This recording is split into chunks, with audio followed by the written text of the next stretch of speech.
Short note ගහන අයගේ short note හරිද කියලා බලන්න කරන විදිය.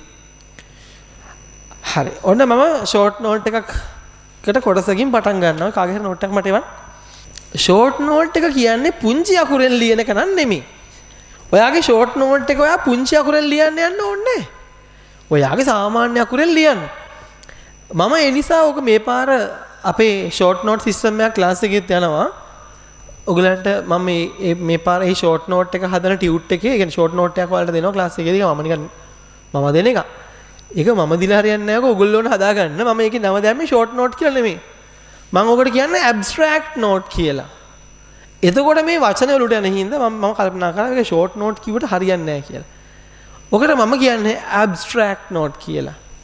ෂෝට් නෝට් කියක දැන් ඊළඟට තේරෙන්නේ නැති නිසා ඒ වචනේ පාවිච්චි කරන්න හොඳ නැහැ. ඇබ්ස්ට්‍රැක්ට් නෝට් එකක් මේක. මොකද ඇබ්ස්ට්‍රැක්ට් කියන්නේ සාරාංශයක් වගේ දෙයක් නේ, සංක්ෂිප්තයක්. හරිද? ඔන්න බලන්න ෂෝට් නෝට් එකක් හදන විදිය. හොඳට බලා ගන්න. ඔයා අද වෙනකන් ෂෝට් නෝට් හැදුවේ එහෙමද කියලා බලන්න. ෂෝට් නෝට් එකක් හදන එකේ වැඩ දෙක තුනක් වෙනවා. හරිද? ඔය දැන් ඇබ්ස්ට්‍රැක්ට් නෝට් අපි හැමෝම කියන විදියට ෂෝට් නෝට් කියලා මම මේකට ලියන්නම්. ඔන්න ෂෝට් නෝට් එකකින් වෙන දේවල් ටික මම ඉස්සෙල්ලම ලියන්නම්. ෂෝට් නෝට් එකකින් වෙන පළවෙනි දේ තමයි අපිට එකපාරක් රීඩින් එකක් මේකේ වෙනවා. ඒක හොඳයිනේ.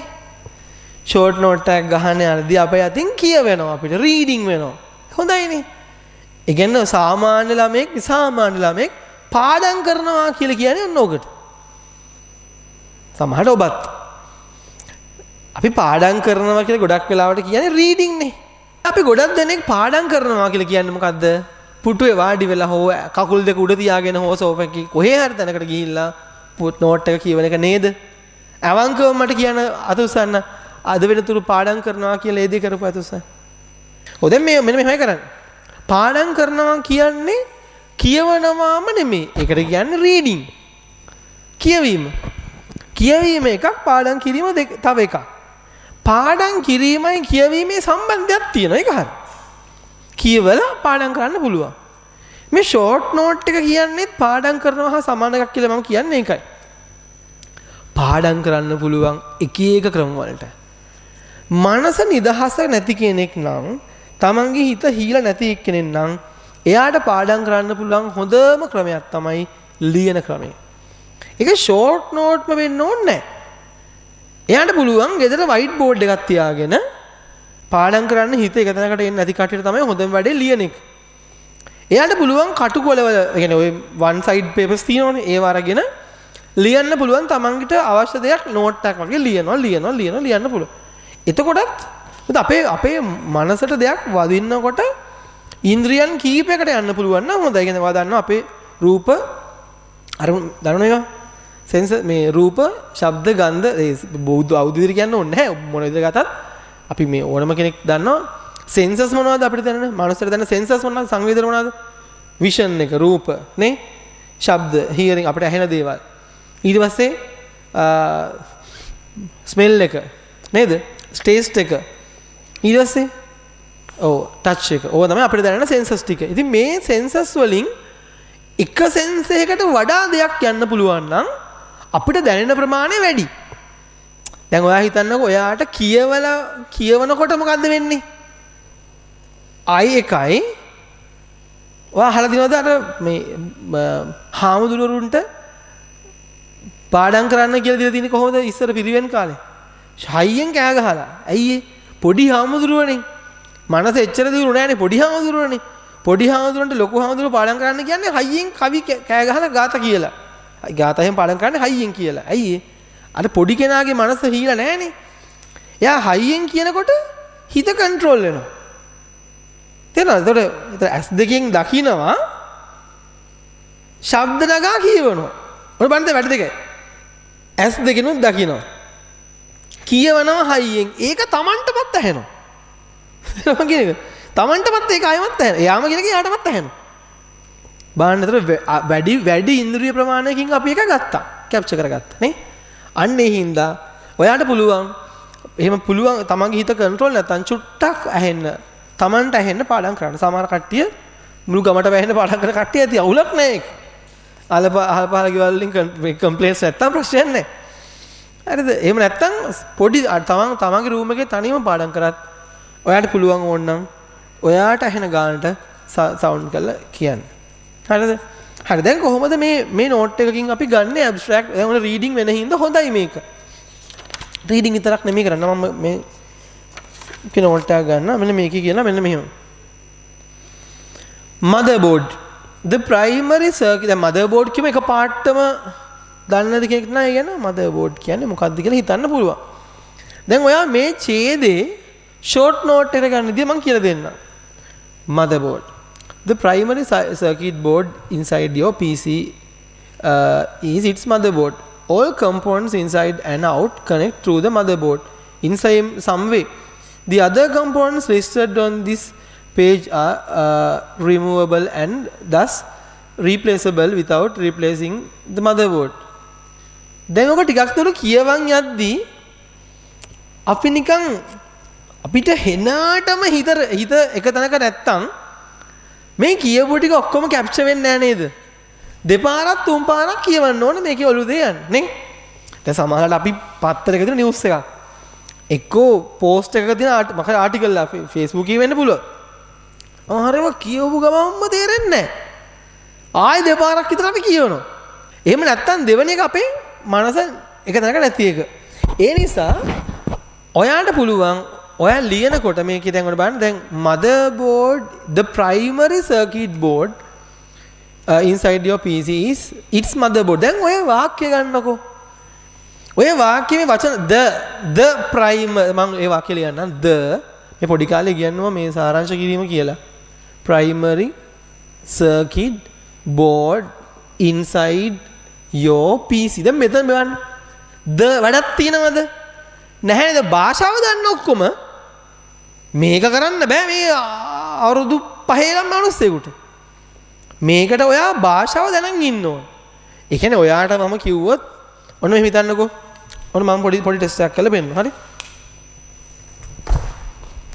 මම මේ කරපු වැඩේ වාක්‍යකින් කියන්න ටක් ගාලා. බලන් ඉඳලා. අද මෙයා සර් වයර් කුඩින් පැන්නා. තේරෙනවද? භාෂාව දන්න හින්දා ඔයා මේ සිද්ධිය කැප්චර් කරගෙන ඔයාලගේ වචනයට හරවලා කියනවා. ඔච්චරයි පුළුවන් වෙන්න ඕනේ අපිට. අපි කරන්නේ මම දැන් එක ෆෝකස් කරලා කියනවා. එයා විතර නෙමෙයි හැමෝටම වෙන්න පුළුවන්. සමහර අය කටපාඩම් කරන්නේ අමුවෙන් වාක්‍ය පිටින්. මම එක්කෙනෙක්ගෙන් ළඟට ගිහිල්ලා අහුවම වාක්‍ය කියාගෙන ගියා ඒ විදිහටම ඒ ඉස් දාපු තැන් වල ඉස් තිබුණා ඩොට් එක විතරයි යා කිව්වේ නැත්තේ ඩොට් කියලා. තේරෙනවද? එහෙම පාඩම් කරන්න එපා. ඒක අපරාධ වැඩක්. ඔයාගේ එනර්ජි එක අපරාධේ. ඔයා ගත්ත වෙලාව අපරාධේ. කෙනෙක් නෙමෙයි ගොඩක් අය එහෙම ඉන්න පුළුවන්. මම කෙනෙක් විතරයි මම දැක්කේ ඒක. වාක්‍ය පිටින් පාඩම් කරන්න එපා. ඔයා සමහර වෙලාවට ඔයාගේ මොන හරි අවුලක් ඔයාට තේරෙනවා නම් මම පාඩම් කාට පාඩම් වෙන්නේ නැහැ නේ කියලා. ඔන්න ඕක වෙන්න පුළුවන් අවුල. හරිද? එහෙම පාඩම් කරන්න එපා. ඔයා මේ වාක්‍ය මම කාටවත් මේ වුණා හිනා වුණා නෙමෙයි හොඳේ. ද කියන එක වැඩක් තීද කියන්නේ? නෑ වැඩක් නෑ අපිට. ප්‍රයිමරි කියන්නේ නම් මේන් මූලික කියන එක ඕනේ. සර්කිට් බෝඩ් එකක් ඒකත් ඕනේ. ඉන්තින් ඇතුළේනේ කොහොමද තියෙන්නේ කම්පියුටර් එක? ඉන් යෝ මගේ හරි උඹේ හරි කාගේ හරි PC කම්පියුටර් එකේ තමයි තියෙන්නේ. දැන් මේ වාක්‍යය වාට අදගත් උනේ මොකද්ද කියන්නේ? motherboard කියන්නේ කවුරු හරි මොකක් හරි කියලා ඇහුවොත් ඔයාගේ ඔළුවට දාගන්න ඕනේ. ඔයා ඔළුවට දාගන්න ඕන primary circuit board කියලා විතරයි. දැන් මේ වාක්‍ය අපරාධේ. short note කියන්නේ ඔන්න ඔය කැලලට. දැන් මේ වාක්‍ය short note එක මෙච්චරයි. තව මෙන්න මෙහෙම කරන්න පුළුවන්. දැන් මේක බෑ මේ වාක්‍ය බෑ. මේක primary circuit board ම තමයි. හරි? ඔයාලට වෙන දැන් ওই විදිහට ඔයා පැරග්‍රාෆ් කියව මෙන්න මෙහෙම පොයින්ට් ඡේද ලියන්න එපා බහුව. මම දැකලා ගොඩක් ළමයි ෂෝට් නෝට් ගහද්දි ආයේ ඡේද ලියනවා. පොඩි අකුරෙන්. ඡේද ලියන්න එපා. පොයින්ට් ෆෝම් එකට ගන්න. ඡේදයක තියෙන දේ පොයින්ට් දැන් මේක තව පේලියට ගියොත් එහෙම all components inside out connect through the madhyam. Inside out මොකක්ද දෙකෝ අනික එහෙම වාක්‍ය තියෙනවා. ඒ වාක්‍ය ලියාගෙන මේක මදර් බෝඩ් එක නම් මේකට තමයි ඔක්කොම කනෙක්ට් වෙන්නේ. ඕක තමයි අර වාක්‍යයෙන් දැවෙන. ෂෝට් නෝට් එකක් කියන්නේ ළමයි වචන විතරක්ම නෙමෙයි. සමහර ෂෝට් නෝට් තියෙන්න පුළුවන් පින්තූරේ විතරයි. හරි. ඔන්න බලන්න මම මේක ඔයාගේ ටියුට් එකේ දාලා තියෙන මේ පින්තූරේ. ඔයාත් තව පින්තූර වෙනමත් දැකලා ඇති. මොඩම් එක ගැන තියෙන හොඳම ෂෝට් නෝට් එකක් මම කියන්නම්.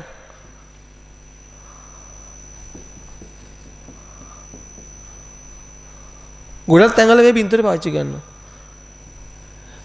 ඇනලොග් එකක් දුන්නම ඩිජිටල් එකක් යනවා.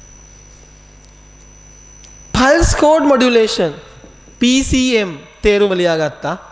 pulse code දැන් කෙනෙක් ළමෙක් ඔන්න දැන් networking note එකක් ගහ ඉන්න ගමන් short note එකක් ගහන networking වල හරිද?